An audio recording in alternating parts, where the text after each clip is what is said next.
सभी छोटे बड़े श्रोताओं को सुनीता भटनागर का प्यार भरा नमस्कार। ऑडियो स्टोरीज के हमारे चैनल कहानी जगत में आप सभी का स्वागत है। हिंदी कहानियों की श्रृंखला में आइए आज सुनते हैं रूप सिंह चंदेल जी द्वारा रचित कहानी खतरा। बम्बे के पुल से उतरते ही पगडंडी पर आ गया। परिचित टेढ़ी मेढ़ी कैंचुल चढ़ी सर्पिणी सी रज्जू पासी के बाग और राजा राम गुलाब सिंह के खेतों की मेड़ों से गुजरती वह पगडंडी गढ़ा नाला पार कर हिरनगांव रेलवे स्टेशन तक जाती थी। स्टेशन बम्बे से बमुश्किल 1 मील दूर था। पगडंडी पर उतरने से पहले कुछ देर पुल पर खड़ा सोचता रहा था, पगडंडी से जाना ठीक होगा या सड़क के रास्ते। खतरा दोनों ही ओर हो सकता था। वह कब कहाँ टकरा जाए कहना कठिन था। पुल के नीचे बम्बा जहां विराम लेता था, 3 आदमी फावड़ों से कुचला मिट्टी इकट्ठी कर रहे थे। पगडंडी से कुछ हटकर बैलगाड़ी खड़ी थी। नहर में पानी नहीं था और सड़ी मछलियों और कूड़े की गंध से नथुने फटने लगे थे। सोचा उन लोगों से पूछ लेना चाहिए, कोई गया तो नहीं पगडंडी के रास्ते। लेकिन मैं अपने को कमजोर नहीं दिखाना चाहता था। चुप रहा। रज्जू के बाग के पास पतली नाली थी जिससे बहकर बम्बे का पानी पांडू नदी में जाता था। नाली के दोनों ओर शीशम के पेड़ थे। पेड़ों की तनों से सटी झाड़ियों के झुरमुट थे। बाग के बीच खिरनी का बूढ़ा पेड़ था। बचपन में उसकी पीली खिरनियां चोरी करते कितनी ही बार हमने रज्जू से डांट खाई थी। मौसम होने पर भी फल रहित पेड़ किसी पादरी की भांति खड़ा था। अभी सुबह के 9 ही बजे थे, किंतु गर्मी की तपिश महसूस होने लगी थी। खिरनी के पेड़ के पास रुककर पसीना पहुंचा। चारों ओर नजर दौड़ाई, कोई आता जाता नहीं दिखा।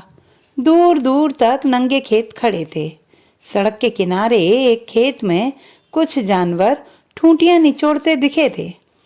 मेरी दृष्टि शीशम के पेड़ों के पास झाड़ियों के झुरमुट पर फंस गई। सिर को झटका। कितने पुराने हैं ये शीशम के पेड़।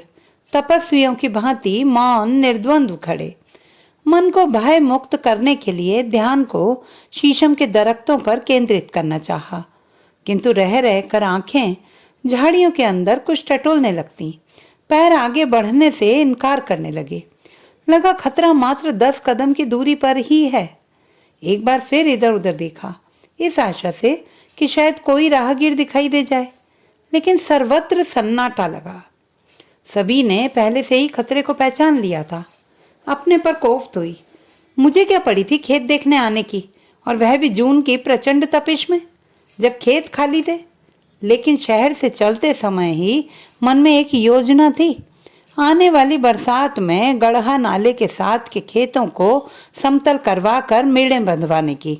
अभी देखकर काम और खर्च का आकलन आवश्यक था। बटाईदार की सूचना पर भरोसा नहीं था। गांव से उखड़कर शहर में जा टिकने वाले मुझ जैसे लोगों की यह व्यवस्था होती है। जब अवसर पाया गांव आए और 1-2 दिन टिक कर खेत खलिहान का हिसाब निपटाया, बटाईदार को काम सौंपा और फिर 4-6 महीनों के लिए गायब। न गांव का मोह त्याग पाते हैं और न शहर की जिंदगी। त्रिशंकु की भांति बटी जिंदगी जीते हुए लोग गांव आते ही कम समय में अधिक काम निपटा लेने की चिंता से ग्रस्त। क्षण मात्र के लिए झाड़ी से हटा दिमाग उसमें हो रही हलचल से फिर वहीं स्थिर हो गया। लगा वह मुझे ही निशाना बनाकर पोजीशन ले रहा है। हो सकता है बीच का जामुन का पेड़ उसके लिए व्यवधान बन रहा हो। मुझे इस बात का लाभ उठाना चाहिए। किरनी के पेड़ की ओट में जाकर नाक की सीध में गंगुआ तेली के बगीचे की ओर से सड़क की ओर भाग लेना चाहिए। सड़क पर तो लोग आ जा ही रहे होंगे, सब मेरी तरह मूर्ख थोड़े ही हैं। अब यही एक उपाय था कि मैं उसके संभावित हमले से अपने को बचा सकता था। झाड़ी में अभी भी खुरखुराहट जारी थी और मेरा मस्तिष्क तीव्र गति से निर्णय के लिए सक्रिय हो उठा था।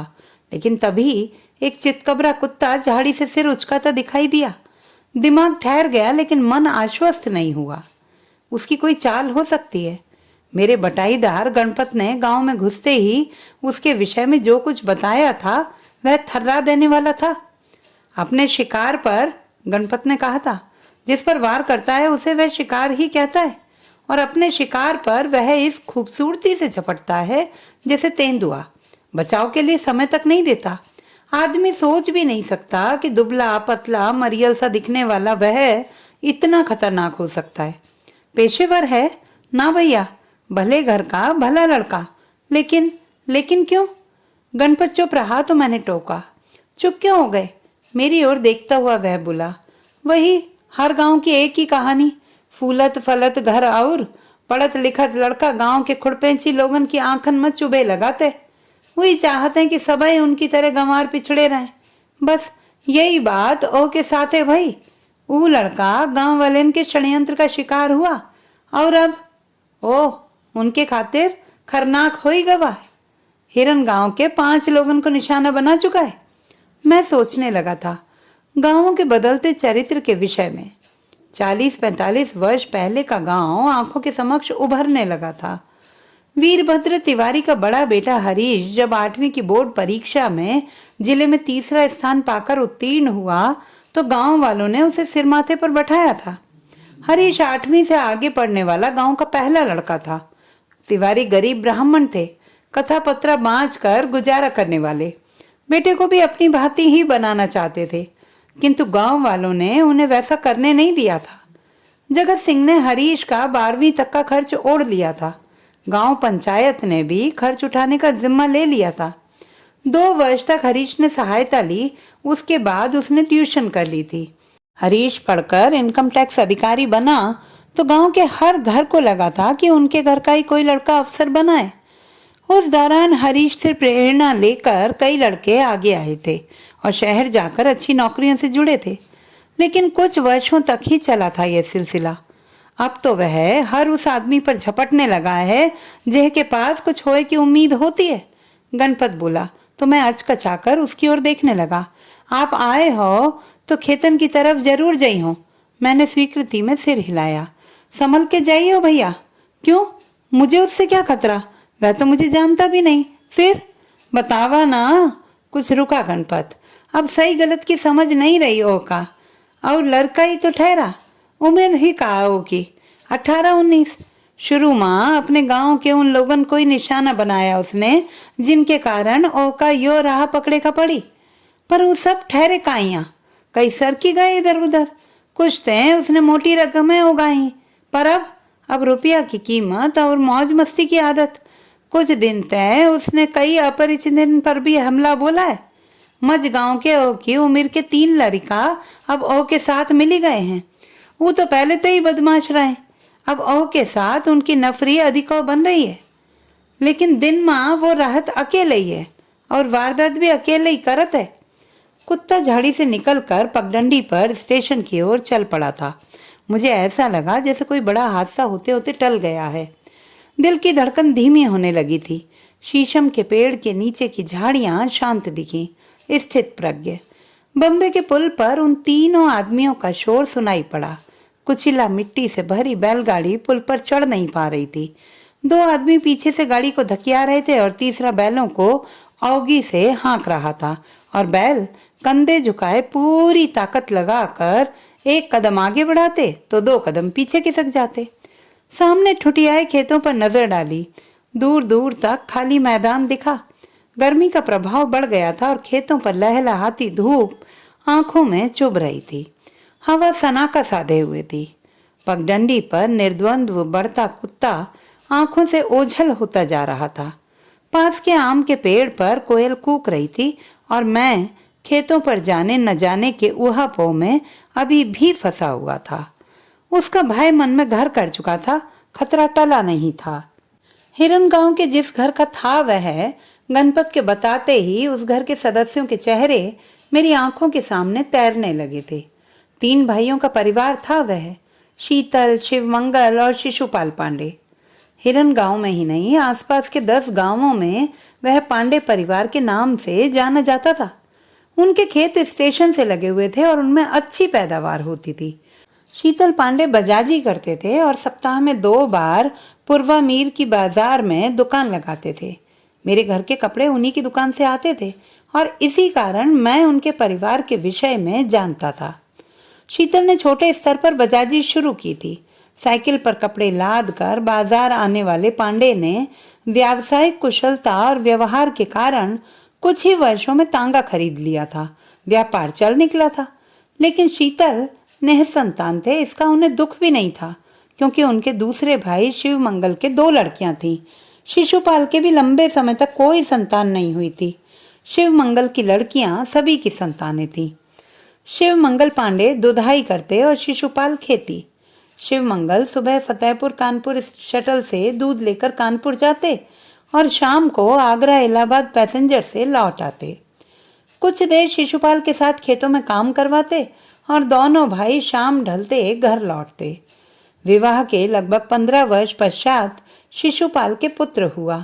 घर में इकलौता बेटा, सभी की नजरें उसी पर, एकमात्र वंशबेल, कोई कमी ना रहे, पालन पोषण से लेकर शिक्षा तक। और संजय ने भी उन्हें निराश नहीं किया। इसी वर्ष इंटरमीडिएट में उसने जो सफलता प्राप्त की वह आशा से कहीं अधिक थी और गांव के कुछ लोगों को उसकी यही सफलता चुभने लगी।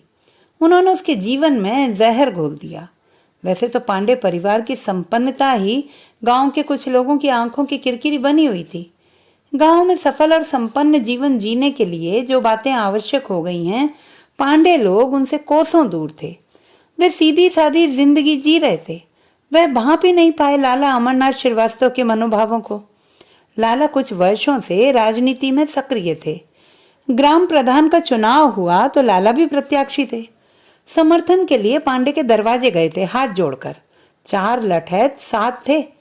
लाला जानते थे कि जिसको पांडे का समर्थन मिलेगा वही जीतेगा, क्योंकि पांडे परिवार की गांव में पुरानी प्रतिष्ठा थी और आज भी लोग उनकी बात मानते थे। लाला अमरनाथ के पिता हिरन गांव के जमींदार अयोध्या सिंह के कारिंदा थे। जमींदार कानपुर में रहता था और गांव में एक प्रकार से लाला के पिता की ही जमींदारी चलती थी। उनकी नीतियों के कारण गांव वालों के मन में वह कभी नहीं चढ़े। जमींदारी खत्म हुई तो वह महाजन बन गए। सूद पर रुपया देकर मन माना वसूलने लगे। लाला बड़े हुए तो पिता के व्यवसाय को आगे बढ़ाया। गरीब किसानों को लूट कर धन कमाया तो दुर्व्यसनों के शिकार होना स्वाभाविक था। सूद का व्यवसाय एक दिन बंद हुआ तो लाला अमरनाथ ने आटा चक्की लगा ली। खुलकर खर्च करने वाला लाला सीमित आय में फड़फड़ाने लगा। उनकी नजर ग्राम प्रधानी पर जा टिकी, जिसका दोहन वह कर सकते थे, लेकिन उसके विरोध में कल्लू चमार प्रत्याशी बन गया। गांव में हरिजनों के आधे से अधिक वोट थे। मंडल के बाद हरिजनों में जो चेतना आई थी उससे वे अपने अधिकार को पहचानने लगे थे। कल्लू को पांडे परिवार का मौन समर्थन है, यह खबर लाला अमरनाथ को थी। अनेक बार मिलने पर भी लाला को जब पांडे परिवार से समर्थन का स्पष्ट आश्वासन नहीं मिला, तब एक दिन मन के असंतोष को मुंह पर ला बैठे। पंडित जी, इस बात को याद रखूंगा। चुनाव में कल्लू चमार जीता। पांडे के प्रति मन में गांठ पड़ गई थी लाला के, लेकिन पांडे परिवार लाला के मन की गांठ को भांप नहीं पाया। वे सहज से निश्चिंत निर्द्वंद। तभी वह घटना घटी थी। संजय एक शाम लाला की चक्की पर गेहूं पिसवाने गया। हिंगवा बौरिया भी ज्वार पिसवाने आया था। लाला उसे 2 किलो आटा कम तौल रहा था। हिंगवा को दी पर्ची में लाला ने 2 किलो कम लिखा था। हिंगवा अड़ गया। लाला ने उसके पिसान की बोरी सड़क पर फेंक दी और उस पर पिल पड़ा। संजय से बर्दाश्त नहीं हुआ। उसने लाला को पीछे से दबोच लिया और हिंगवा को उससे मुक्त किया। संजय की मजबूत पकड़ से लाला तिलमिलाकर रह गया था। संजय पर आग्नेय दृष्टि डालकर लाला चीखा था, पांडे पुत्र, तुमने मुझे पकड़कर अच्छा नहीं किया। चाचा, गरीब पर हाथ चलाना मर्दानगी नहीं है। कल का छोकरा मुझे बताएगा कि मर्दानगी क्या होती है। तू मुझे बताएगा। लाला का चेहरा क्रोध से विकृत हो उठा था। लाला चीख ही रहा था कि दिन भर उसकी चक्की पर पत्ते खेलने और ठर्रा पीने वाले 5 लोग लाठी लिए आ धमके थे। क्या हुआ लाला, काहे चीख रहे हो? सभी एक स्वर में बोले थे। होना क्या है, यो पांडे पुत्र ने अच्छे नंबरों से इंटर क्या पास कर लिया, अभी से अपने को कलेक्टर समझने लगा है। जानता नहीं कि लाला एक दिन में कलेक्टरी पीछे के रास्ते से निकाल देता है। अरे मुंह तो हिलाओ लाला, कहो तो अबई। नहीं, हम खुद ही देख लेंगे। लाला साथियों का बल पाकर अहंकार भरे स्वर में बोला। संजय चुप रहा और अपना पिसान हिंगवा को देकर घर चला गया था। और संजय ने जो नहीं सोचा था वह हुआ था। किसी काम से वह नरवल जा रहा था साइकिल से कि बीच रास्ते में पुलिस ने उसे रोका था। इंस्पेक्टर के साथ 3 सिपाही थे। संजय ने उस इंस्पेक्टर को कई बार लाला अमरनाथ की चक्की पर देखा था। उसे थाने ले जाकर लॉकअप में डाल दिया गया था। केस बनाया गया था उसके पास से स्मैक बरामद होने का। खबर मिलने पर सिर पीट लिया था पांडे परिवार ने। तीनों भाइयों के लिए यह हिला देने वाली खबर थी। क्या उनका संजय ऐसा कर सकता है? वे सोच ही नहीं पा रहे थे।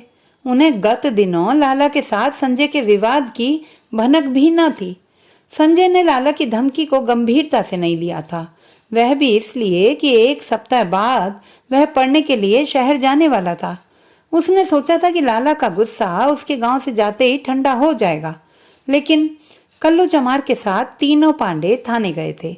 5,000 देने के बाद संजय छूट पाया था। संजय का इतनी जल्दी छूट जाना लाला अमरनाथ के लिए चुनौती था।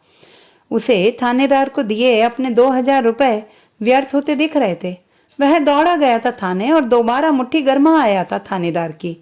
पुलिस आ धमकी थी गांव में 3रे दिन ही।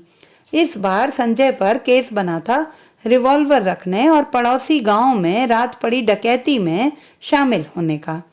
संजय 3 दिन बंद रहा थाने में। यातना भी दी गई थी उसे लगातार। इस बार 10,000 डकार गया था थानेदार। संजय को छोड़ते समय उसने शर्त लगाई थी कि वह 1 महीने तक गांव छोड़कर कहीं नहीं जाएगा और सप्ताह में 2 बार थाने में हाजिरी देगा। हुजूर, उसकी साल भर की पढ़ाई तीनों पांडे गिड़गिड़ाए थे। मैंने जो कहा, अगर आपने नहीं सुना तो बताइए, खूंखार हो उठा था थानेदार। संजय को चुप ले आए थे पांडे। उसी रात लाला की चक्की पर गांव के कुछ लोग इकट्ठा हुए थे। मुर्गे कटे थे और बोतलें खुली थी। अच्छा सबक दिया साले को तुमने लाला, बड़ा बनता था। ठहाकों के साथ जाम टकराए थे और जुबानें लड़खड़ाई थी। और उसी रात संजय ने अपना पहला निशाना साधा था लाला अमरनाथ के भतीजे पर। रिवॉल्वर खाली कर दी थी। आंखों के समक्ष पसरे अंधेरे भविष्य ने उसे विचलित कर दिया था। वह जान चुका था कि गांव में पुलिस अब उसे चैन से बैठने न देगी और अपनी दुर्दशा के लिए जिम्मेदार लोगों के लिए वह रात के अंधेरे में घर से निकल पड़ा था। संजय लाला की चक्की तक पहुंचता इससे पहले ही भतीजे की खबर मुर्गा चीथते बोतलें खाली करते लोगों तक पहुंच गई थी। हड़कंप मच गया था। लोग भाग निकले थे, लेकिन तब भी 2 को निशाना बना ही लिया था उसने। उन्हें घायल छोड़कर वह लाला को ढूंढता रहा था। लाला पुआल के नीचे छुप गया था। उसके बाद लाला अमरनाथ और उसके साथियों के लिए आतंक का पर्याय बन गया था संजय। पुलिस ने पांडे परिवार को संजय की ओट में जमकर लूटा, किंतु उसके हाथ संजय नहीं आया। पता चलने पर पुलिस संजय को स्टेशन की ओर खोजने जाती, जबकि संजय गांव में लाला के किसी साथी पर निशाना साध रहा होता। पुलिस लौटती तब तक संजय गायब हो चुका होता। गणपत ने कहा था, 2 महीने से लुका छुपी का खेल चल रहा है भैया। गांव की राजनीति ने पांडे को तो तबाह किया ही, और अब घर बर्बाद हो ही गए। और लंबी सांस खींची थी उसने। बदले की आग मां संजय ने जो किया सो तो समझ में आवत है भैया, पर राह चलत लोगन को लूटी लहेसी यो ठीक ना करी। गणपत का स्वर विचलित था। जब आदमी गलत काम करने लगता है वह धीरे धीरे विवेक खोता चला जाता है। संजय के साथ भी ऐसा ही हुआ है। गणपत मेरी ओर देखता रह गया था। रज्जू पासी के बाग से कुछ कदम आगे बढ़ा था। दिमाग में विचार तीव्र गति से दौड़ रहे थे और उतनी ही तीव्र गति से नजरें खेतों में कुछ खोज रही थी। रह रहकर पीछे मुड़कर देख लेता था। एक पक्षी सामने से तेजी से उड़कर निकला तो अचकचा गया। पैर मेड़ से फिसल गया, गिरते गिरते बचा। संभला, पसीना पहुंचा और धीरे धीरे कदम घसीटने लगा। तभी देखा वह चितकबरा कुत्ता वापस लौटा आ रहा था। अवश्य आगे कुछ खतरा है। कुत्ता उस संजय को देखकर वापस लौट पड़ा है। जानवर खतरा भांप लेते हैं। कुछ देर खड़ा सोचता रहा। आगे बढ़ना कठिन लगा। तभी पीछे शीशम के नीचे झाड़ियों में खुरखुराहट हुई। क्षण भर सोचा, फिर गांव की ओर मुड़कर कुछ देर सधे पैरों चला। रज्जू पासी का बाग पार होते ही दौड़ पड़ा। घर पहुंचकर ही राहत मिली। दोपहर बाद गणपत ने आकर बताया, भैया दोपहर पुलिस के साथ मुठभेड़ में संजय मारा गया। स्टेशन के पास खेतन में हुई मुठभेड़। भैया बड़ा बुरा हुआ पांडेन के साथ। गणपत दुखी था। गणपत की बात का उत्तर न देकर मैं सोचने लगा था, अब खेतों की ओर जाना निरापद रहेगा। तो दोस्तों, ये थी हमारी आज की कहानी। आपको कैसी लगी कमेंट बॉक्स में लिखना ना भूलें। चैनल को सब्सक्राइब करें, लाइक करें और मित्रों के साथ शेयर करें।